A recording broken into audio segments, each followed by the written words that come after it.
Sekunditrafauna kuti wange munhu amezvazviri menozvazviri zvake munhu ake apinda muaccident akabhandejwa face yese but Purchase your tracks today.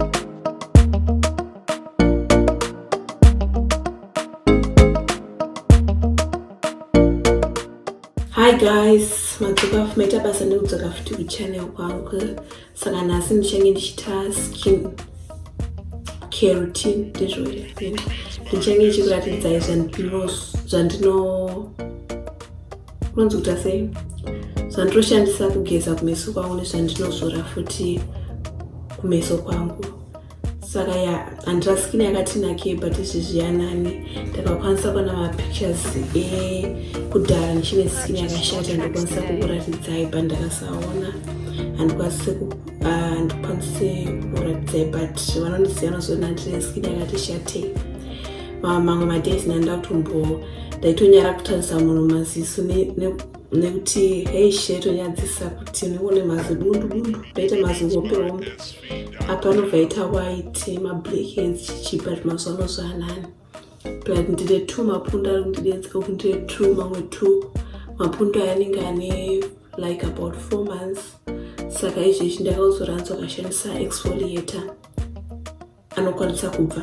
Saka izvezvi ndinombotrai kushandisa exfoliator but exfoliator yakasashanda pamwe nenda kufanira kutoenda maybe kwadoctor ine unonzwa kuti chii chimboitika kozi haatone nguva aripo apo but haasi kubva. Ndazifesi kwangu ndichine maspots nemamwe mapundu anongoitwa apo neapo. Saka handina skin yakati nakei. Saka pekutanga zvandoita everyday, of course mubathroom mangu mune mira, saka everyday pandinomuka ndichigeza mazino ndozoona pamira, then ndakaona pane bundu kana ari white and ndakaona pane blackhead ndorisvina because I think zviri nani kusara nespot dzandongoramba une bundu rihombe rinenge richiita semesa. I think iri ndaura ndakabva kutosvina iri riri apa iri. Saka kana ndasvina kudaro ndinotora towel then ndogeza ndokwiza because ndakaona kunge ndakangoshandisa maoko asi handinatsofeelable, so ndotandambokwiza nesipo iyi. Saka sipo iyi ndeyeblack. Pane mamwe madays vanhu pavaingoti hanzi chero chinhu cheblack saka chinoshanda paface yako, saka ndaimboshandisa futi protex inoso yeblack. Hanyatsozei naishandisa but iyi ndozvakaita sipo yacho iyi inoita $10. I think kuma-US inenge iri around $5. Saka ndondoshandisa kuisa patowel pangu ndokwiza. Then kana ndakwiza kudaro, saka ndichange ndichikuratidzai futi ndakuratidzai zvandoita one of mine like ndichaita tutorial like then saka ekugezesa ndine 3 ekugezesa. Saka ndine iyi ndakashaya exfoliator yebrand iyi because ndatry kutsvaga online but yange yakachipa online but shipping yacho aminose yaidhura because exfoliator yacho ingoita $15 then pandikaenda kushipping yaita $30. Pandatry kupinda mumashops ndakashaya ndakapedza ndangotenga iyi exfoliator iyi inonzi QV Face ndoyandikapedzisira ndatenga handisati ndanyatsoziva inoshanda here because ndakabva kuitenga manje. Then ndinoita ndichichinjanisa ndine iyi because vane macollections akawanda vanhu veNeutrogena, vane macollection inonzi Hydro Boost, then vane imwe futi macollection anzi Deep Clean. Saka ndoyanya kushandisa ndeiyi. Then ndakafunga kuti maybe deep cleaning nganditoti face kwangu kuve less oily and ndozvainobatsira futi kwairi ukageza nayo face kunoita less oily. Saka but nhasi saka ndoita ndichichinjanisa ndakamboita iyi then ndomboshandisa iyi nongoita ndichichinjanisa then dzimwe nguva ndogeza neiyi. Saka ndoyanda ndichishandisa nhasi kukuratidzai ndogeza sei kuface kwangu. Saka rege ndingoivhura anyway.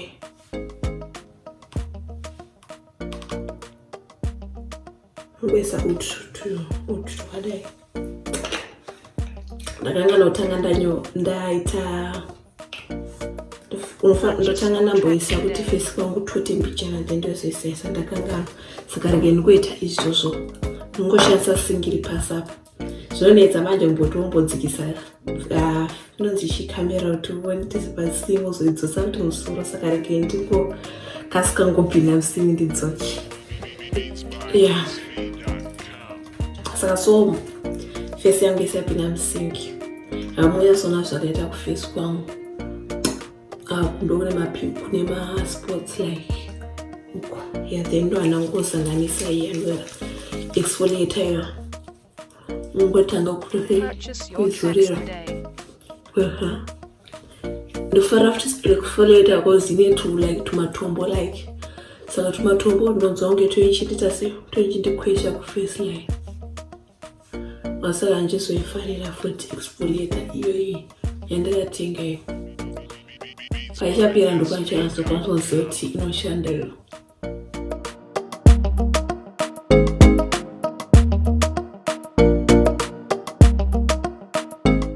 saka izvezvi ndapedza manje ndofanira kungoti kwese kunenge kwaenda chii asipo especially pandinoda kunyazobvisa paipai patinonazoda kutageta saka ndadai so ndatongogeza kumeso kwangu okay saka ndapedza manje nasanzi kushandisa sipo cause zvinonetsaka kutanga ambozorora sipo kwezva kumeso but I'm sure kuti meza anongoziva kuti mapisha toita face tongozora sipo then tokudodo saka kana waizora kumeso soro kunenge kwakunyazofeel up more pazindoifara kuti nematombo yasiyana neii kuti haina tumatombo ingori nongoitwa nemafuta then nongoizorera but ndoyasofarira than iyi saka I think next time ndakatenga isati 2 because ndaida kuziva ndaipinozoshanda saka I think next time chinamba chingotenga then indoregedza kuitenga kana yapera but iyi so far maybe ndichatotenga mamwe ebrand iyi cause ikundiitira so far but handisati yaso 100% sure kuti inoita here saka ndapedza kudai so ndobva ndatongoshandisa mafuta acho ekuzora saka ndoya ndozoshandisa but handichatomboshandisa cause yada kupera as you can see angosara toshoma chandofara futi brand ndekuti yakachipa I think later $25 I think $25 is around $15 US but nongoona kuti macontainers acho haazonyanya kutonge zvinhu zvakachipa still vanonyazozvisa mumacontainers aripo saka ndichifarira futi brand iyi yasiyana kuti kana yasiyana neiyi kuti macontainers odzo iyi futi iri chipi saka iyi inoita $10 times 2 iyi saka vanoita maquality contain ndizvo contain gaba zazvinhu zvequality alright and futi then futi ndoishandisa futi iyi serum kandoishandisa futi kuzora but nasanzi kuzishandisa dziri 2 nasi ndikuisa face mask yacho ndeyekuzora isi yekuzogeza saka ndeyekuzorera face as you can see futi ukaona futi I think the same price saka is around $10 US this one unyazonoti quality zvobva zvaita kunge zvinogaba zvacho zvinodhura but inenge zvinesingambonyanya kudhura saka for this video ndichashandisa maface mask aya maface mask aya futi is around $10 US anouya ari 5 saka ndokushaa kushandisa at least 1 per week saka so far ndashandisa like 1 nasindashandisa 1 tobasara 3 saka at least tofanira kutenga maybe ka 1 per month yes sana sindo face mask yandiri nichishandisa zvongotora time kunyazoigadzira but zvinosvikako okay saka ndinotanga ndaipfeka uzofanira kutanga make sure kuti maziso ari chaipo chaipo Purchase first. your tracks today. Then also make sure to murumuru chaipo chaipo futi.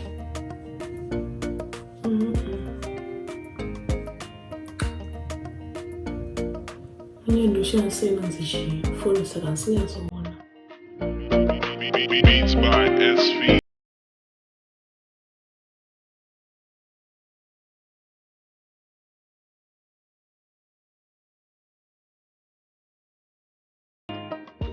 Maybe yandine face yamenyanya kudai saka kwakusvika saka ndongokuzorera trend vasara twacho. Ndakaona takaita maminutes mangani. 15 minutes 15 minutes saka izvezvi ndinongoseta inonzi chialarm Purchase 15 your minutes. tracks today.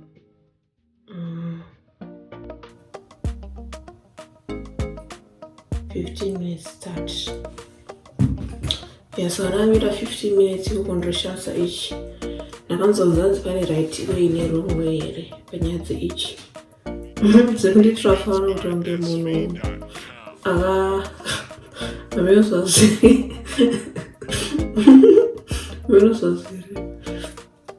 zvake munhu akapinda muaccident akabhandage pafesi yese. But anyway, iyo handinyatsozive ndakakangana google nakachikangana google. Purchase your tracks today. Do I have to use it ndichiri kuita izvi here kana kuti after?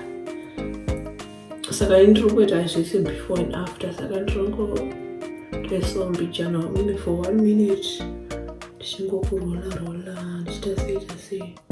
Nangochitengawo ichi but handinyasoziva kuti chinoita kakumasaji. I think ichitonyanya kunakidza kana uchitwa nemumwe munhu. Kana uchichita wega hachinyanyi kuita zvaunenge uchinyatsoda. Taurari face mask unodinetsei. Purchase your tracks today. Kazhinji kacho kudiki munhu kwandinowanza kushandisa sechi pamina.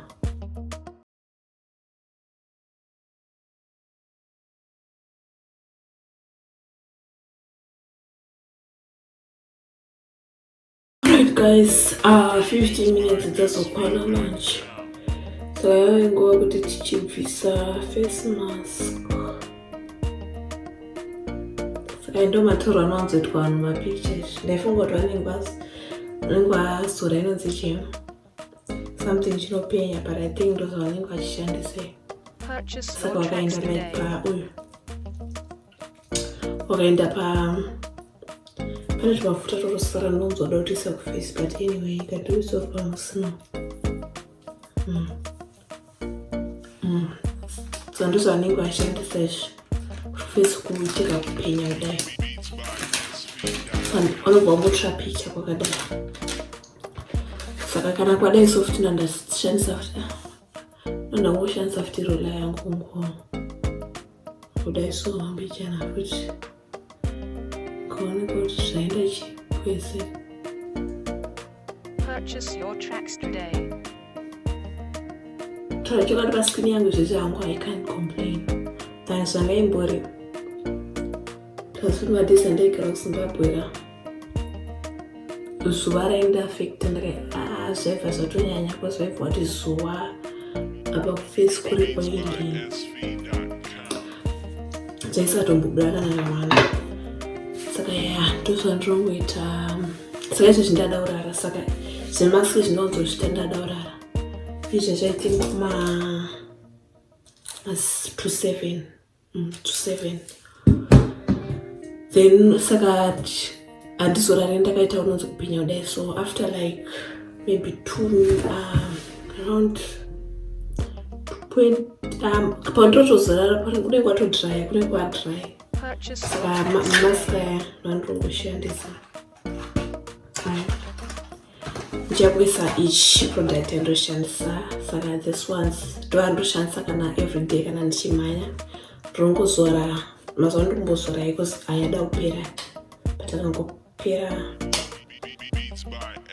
Ndongoita zvandinongoita ndongoningirira tongoita maconclusions kuti chinhu ndofila sei nacho, then kana ndisikufila kuti chaisikashandi nanhangu chisiya maproducts andatanga washandisa around like last year November. Saka ndichiri Purchase your like tracks today. try kuda kunyazojaja kuti ndingashandise forever kana kuti ndichasvika panguva yekuti jasiya. Saka ndomapera enda video inoyi. So pane vakomana vaicomplaina kuti video yako kunyanyota evasikana chistereki. Saka ndichatry kumixa mavideo ese evasikana nevakomana. Ndichatry kuita evasikana chete kuze musikana zvevasikana zvinozowanda but zvevakomana zvichita vashoma. Saka yes guys, this is the end of this video. Please like, share and Purchase your tracks today. comment and more subscriber futhi ndokuone next week Saturday neimwe video. For now ngoti bye bye, ndokuone next week. Thank you, I hope you enjoyed this video. Yeah, thank you, bye.